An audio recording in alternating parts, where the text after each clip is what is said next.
Police probers may soon solve the shooting spree that took the lives of 5 persons in Quezon City at dawn yesterday.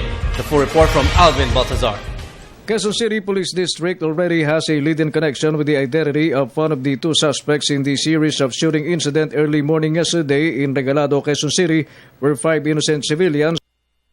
Of the 5 killed innocent civilians, 4 victims were killed by a riding in tandem suspects. According to QCPD spokesperson Chief Inspector Maricar Takeban, a witness was able to identify one of the 2 suspects as the unknown witness also managed to recognize the gunman's identity at the QCPD Row Gallery. May witness po tayo na lumutang, in-identify po positively yung isang suspect sa ating Rogues Gallery. Hindi po naka-helmet, sir. Kaya na-identify po ng isang witness natin na apparently nandun po siya sa lugar nung binaril po yung unang biktima natin na si De La Cruz. Authorities see no connection with the victims for them to come up with a conclusion that the crime committed was just a product of a shooting spree without any motive.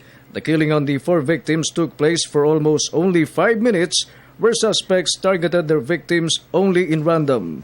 Masasabi po natin na parang trigger happy po yung suspect na maaaring naka under influence of the drugs. The victims reported sustained fatal shots on their heads perpetrated by just a motorcycle riding in tandem. Victims were identified as Rogelio de la Cruz of Baysac, Quezon City, who was about to buy a medicine, Alonza Grace Co, businesswoman who was shot after alighted from a bus, and cousins Elmer Gabrunino and Angeli Agunis. For the People's Television, Alvin Baltazar.